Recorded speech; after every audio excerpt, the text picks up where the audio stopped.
पंजाबियों के लिए कनाडा से क्या आई बड़ी खबर। शादी में शराब ना पिलाने पर कहां मिलेगा हजारों रुपए इनाम। सत श्री अकाल जी सारिਆਂ ਨੂੰ एनडीटीवी के स्पेशल शो एनआरआई पंजाब में मैं असीम शर्मा आप सबका वेलकम करता हूं। शो की शुरुआत एक मजेदार खबर से करते हैं। भटिंडा में एक गांव ऐसा भी है जहां के सरपंच ने फैसला लिया है कि जो भी परिवार अपनी शादी में शराब नहीं परोसेगा उसे 21,000 रुपए का इनाम दिया जाएगा। शादी में शराब न पिलाएं, डीजे भी ना बजाएं और 21,000 रुपए का नगद इनाम पाएं।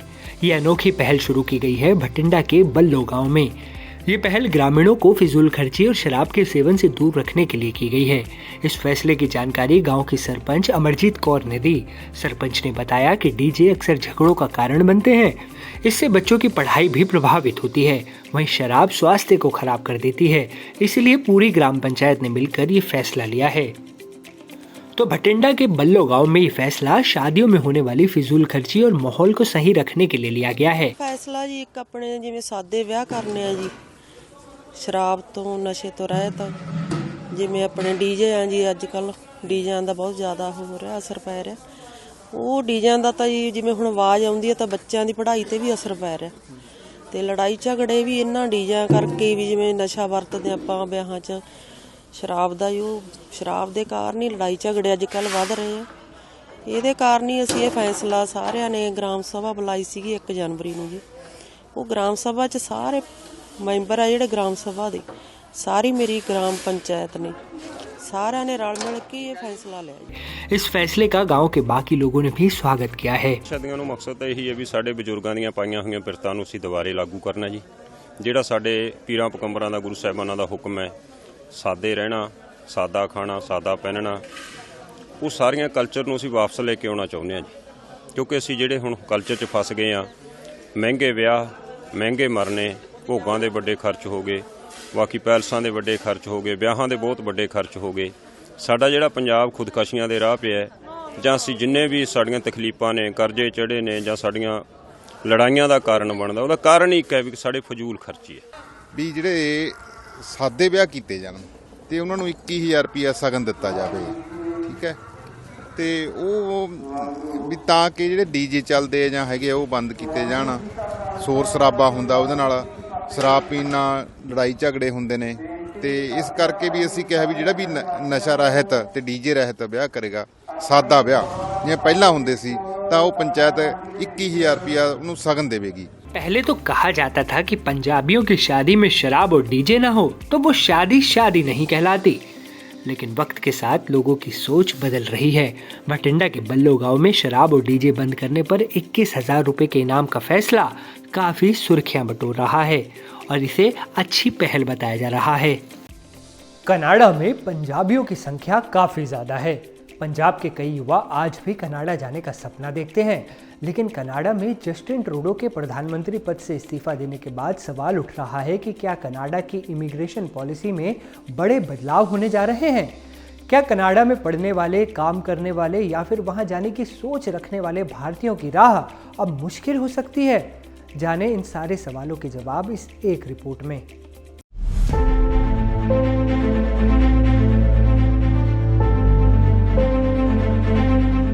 कनाडा में जस्टिन ट्रूडो के प्रधानमंत्री पद से इस्तीफे के बाद घटनाक्रम तेजी से बदल रहे हैं।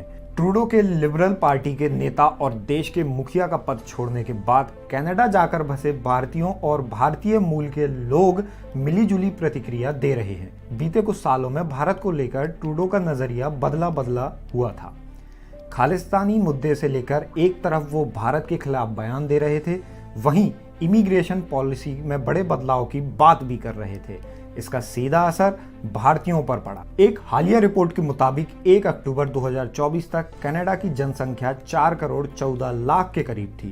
मई 2024 के आंकड़ों के मुताबिक कनाडा में भारतीयों की अनुमानित संख्या 18 लाख के करीब है। हर साल भारत से करीब 5 लाख लोग कनाडा जाते हैं। पंजाब, दिल्ली और मुंबई से कनाडा जाने वालों की संख्या सबसे ज्यादा रहती है। कनाडा में पीआर पाने वालों की लिस्ट में भी भारत टॉप पर है।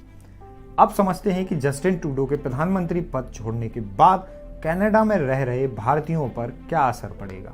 कनाडा में रह रहे कुछ भारतीयों और भारतीय मूल के कनाडाई नागरिकों के लिए ट्रूडो की विदाई अच्छी खबर भी है और बुरी खबर भी। कई भारतीय कनाडाई लोगों का मानना है कि इमिग्रेशन पॉलिसी में बदलाव के बाद ट्रूडो सरकार के लिए चुनौतियां बढ़ी, जो बाद में उनकी विदाई की एक वजह बना। टोरंटो की एक टेक फर्म में बिजनेस और प्रोडक्ट स्ट्रेटजी मैनेजर सूरज सुबदर्शी ने एनडीटीवी से कहा कि कनाडा की सरकार से जस्टिन ट्रूडो का जाना ऐसा लगता है कि जैसे आप बिना राइट फ्यूल के ड्राइविंग कर रहे हैं। उन्होंने कहा, जस्टिन ट्रूडो की कई पॉलिसी जैसे immigration, housing crisis, health care service में कमी और सरकार की ओर से लगाई गई पाबंदियों की वजह से उन्हें ये दिन देखना पड़ा। अब आपको बताते हैं कि इमिग्रेशन को लेकर क्या था जस्टिन ट्रूडो का स्टैंड। कनाडा में जस्टिन ट्रूडो की इमिग्रेशन पॉलिसी कुछ हद तक बेहतर भी है और काफी हद तक इसकी आलोचना भी की जाती है।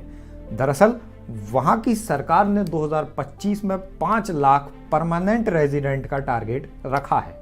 इससे कनाडा में लेबर शॉर्टेज और तेजी से बूढ़ी हो रही आबादी को सपोर्ट मिलने की उम्मीद है। हालांकि आलोचकों का तर्क है कि इमिग्रेशन में इजाफे से देश में हाउसिंग, हेल्थ केयर और दूसरे पब्लिक सर्विस का संकट बढ़ेगा। कनाडाई नागरिकों के लिए रोजगार के मौके भी कम होंगे। अमेरिका की तर्ज पर कनाडा को भी कनाडा फर्स्ट की पॉलिसी पर ही चलना चाहिए। टेक एनालिस्ट कहते हैं, बेशक कनाडा के लिए इमिग्रेशन महत्वपूर्ण है, लेकिन चूंकि मैं कनाडा में रहता हूं, इसलिए मैं उम्मीद करता हूं कि इमिग्रेशन कम होना चाहिए। जस्टिन ट्रूडो के इस्तीफे के बाद भारत कनाडा के रिश्तों के भविष्य पर भी सवाल खड़े हो रहे हैं। हाल के समय में दोनों देशों के रिश्ते सबसे तनावपूर्ण स्थिति में हैं। भारतीय कनाडाई समुदाय इससे बखूबी वाकिफ है कि ट्रूडो के जाने के बाद इमिग्रेशन और क्रॉस बॉर्डर कनेक्शन में दिक्कत आ सकती है। कनाडा की अगली सरकार कैसी होगी, इसके जवाब में सूरज सुबदर्शी ने कहा कि मैं कार्यवाहक सरकार से बहुत कुछ उम्मीद नहीं कर रहा। मुझे कंजर्वेटिव पार्टी के नेता पियरे पोलिवियरे से बड़ी उम्मीदें हैं। उन्होंने कहा कि इमिग्रेशन पर पहले से ही काफ़ी असर पड़ा है। सच कहूं तो कोई देश अगर इमिग्रेशन लॉ को लेकर बैलेंस बनाए रखेगा तो इससे उसका फ़ायदा ही होगा। कनाडा पर भी यह बात लागू होती है। अब आपको बताते हैं कि कनाडा में अभी क्या है इमिग्रेशन पॉलिसी। पीएम रहते हुए जस्टिन ट्रूडो ने इमिग्रेशन पॉलिसी पर कई बार बदलाव किए हैं। आखिरी बार उन्होंने नवंबर में इमिग्रेशन पॉलिसी में बदलाव किया था। ट्रूडो ने इसे कनाडा फर्स्ट का नाम दिया था। इसके तहत अब कनाडा में विदेशियों को नौकरी देने से पहले कंपनियों को ये बताना होगा कि उन्हें नौकरी क्यों दी जा रही है। उन्हें ये साबित भी करना होगा कि संबंधित पद को भरने के लिए उनके पास योग्य कनाडाई कैंडिडेट नहीं थे। हालांकि ट्रूडो ने कहा था कि यह फैसला अस्थायी है। कनाडा की आबादी में हो रहे इजाफे को रोकने के लिए ऐसा किया गया। अगली बड़ी खबर भी कनाडा से है। जिन 4 भारतीयों को खालिस्तानी आतंकी हरदीप सिंह निज्जर की हत्या के आरोप में गिरफ्तार किया गया था, उन्हें कोर्ट से जमानत मिल गई है। और बड़ी बात यह कि कनाडा पुलिस के पास इन 4 भारतीयों के खिलाफ कोई ठोस सबूत ही नहीं है। लगता है कनाडा के प्रधानमंत्री जस्टिन ट्रूडो का बुरा समय आ गया है। पहले पार्टी के अंदर अंदरूनी कलह की वजह से उन्हें अपने पीएम पद से इस्तीफा देना पड़ा और अब खालिस्तानी आतंकी हरदीप सिंह निज्जर के हत्याकांड मामले में भी उन्हें झटका लगा है। आपको बता दें कि ट्रूडो बार बार निज्जर की हत्या में भारतीय एजेंसियों का हाथ बताते रहे हैं। कनाडा में 4 भारतीयों को इस हत्याकांड के आरोप में गिरफ्तार भी कर लिया गया, लेकिन अब कनाडा की सुप्रीम कोर्ट ने इन 4 आरोपियों को ये कहते हुए बरी कर दिया कि इनके खिलाफ कोई ठोस सबूत ही नहीं मिले। ऐसे में सवाल ये कि क्या प्रधानमंत्री जैसे गरिमामयी पद पर रहते हुए ट्रूडो ने भारत पर बिना सिर पैर के ही निज्जर की हत्या का आरोप मढ़ दिया था। कनाडा की सुप्रीम कोर्ट के इस फैसले की चर्चा पंजाब तक हो रही है।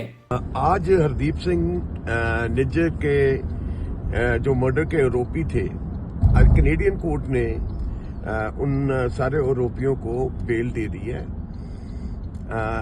जिसके ऊपर मैं ये समझता हूं कि जस्टिन ट्रूडो जिन्होंने एक बहुत बड़ा आरोप लगाया था इंडियन गवर्नमेंट के ऊपर भी, उनके कुछ अफसर साहबान हैं जिन्होंने हरदीप सिंह निज्जर के मर्डर में उनका हाथ है, जिसके ऊपर इंडियन गवर्नमेंट ने इस चीज के ऊपर ये बोला था भी अगर आपके पास कोई प्रूफ है तो हमें दिखाइए, इसके ऊपर हम आगे बातचीत कर सकते हैं। तो मैं समझता हूं भी अपने इंटरनेशनल रिलेशनशिप खराब करके अपनी जस्टिन ट्रूडो ने एक बहुत बड़ी प्राइस पे की है।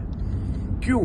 क्योंकि जस्टिन ट्रूडो जो हार्डलाइनर्स के पक्ष में खड़े हुआ करते थे, आज कनेडियन लोग भी इनके साथ नहीं चले, और जो कनेडियन कोर्ट है उन्होंने भी ये साबित कर दिया भी इस तरह के निराधार आधार पर जो आप किसी कंट्री के ऊपर आरोप लगाते हो वो ठीक नहीं। निज्जर की हत्या के मामले में जिन 4 भारतवंशियों को अरेस्ट किया गया था उनके नाम है करण बराड़, अमनदीप सिंह, कमलप्रीत सिंह और करणप्रीत सिंह। इन चारों पर मर्डर करने और मर्डर की साजिश रचने के आरोप लगाए गए थे, लेकिन ठोस सबूत न होने की वजह से इन्हें बेल दे दी गई। अब कनाडा की अदालत 11 फरवरी को इस मामले की सुनवाई करेगी। हादसों की एक बड़ी वजह लापरवाही को भी माना जाता है। ऐसे में जालंधर पुलिस ने लापरवाही के साथ वाहन चलाने वालों और ट्रैफिक नियमों का उल्लंघन करने वालों की जमकर क्लास लगाई।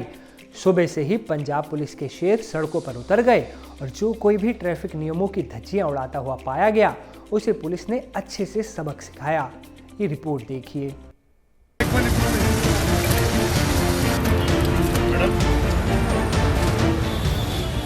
ब्लैक फिल्म चढ़ी हुई सड़कों पर गुर्राती ब्लैक थार हो या फिर बिना हेलमेट के गिड़ी लगाते पंजाब के फुकरे, जालंधर पुलिस के हत्थे जो भी चढ़ गया नप गया।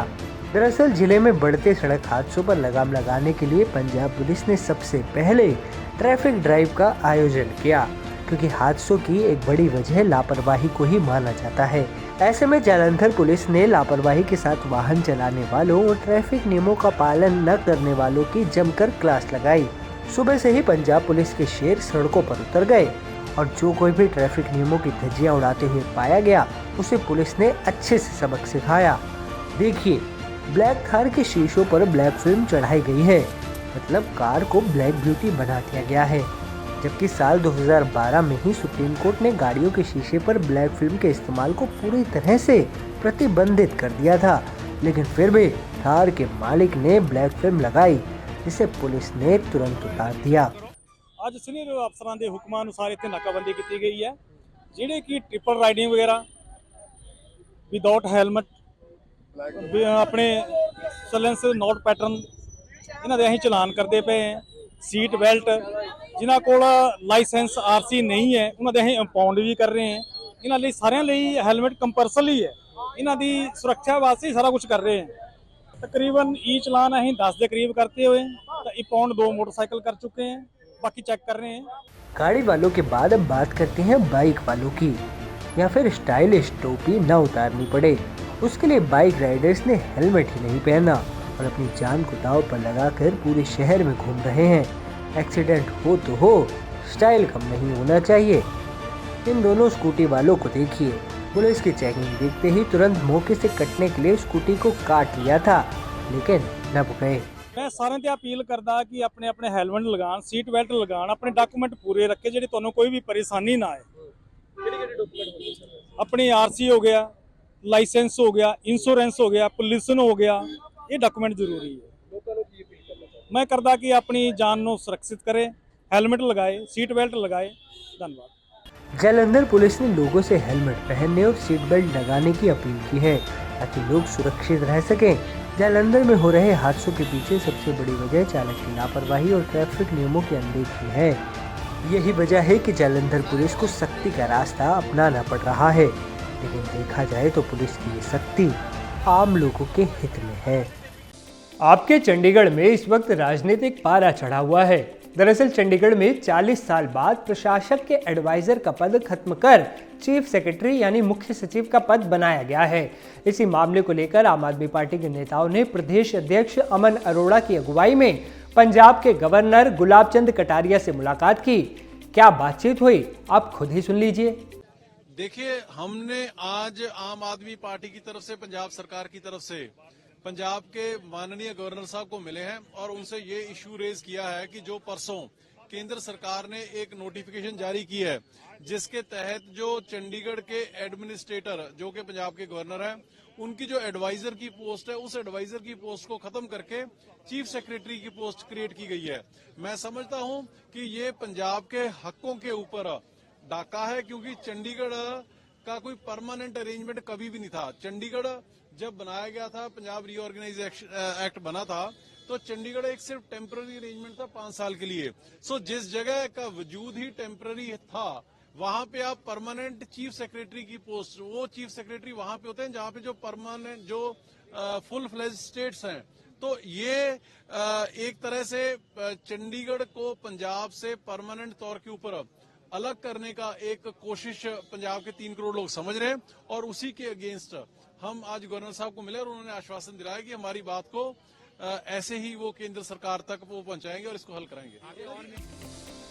ਦੁਨੀਆ ਦੇ ਅਲੱਗ-ਅਲੱਗ ਦੇਸ਼ਾਂ 'ਚ ਬੈਠੇ ਤੁਸੀਂ ਆਪਣੀ ਮਿੱਟੀ, ਆਪਣੀ ਸੰਸਕ੍ਰਿਤੀ ਦੇ ਨਾਲ ਜੁੜੇ ਰਹੋ, ਆਪਣੇ ਜ਼ਿਲ੍ਹੇ, ਆਪਣੇ ਹਲਕੇ, ਆਪਣੇ ਪਿੰਡ ਦਾ ਹਾਲ ਜਾਣ ਸਕੋ।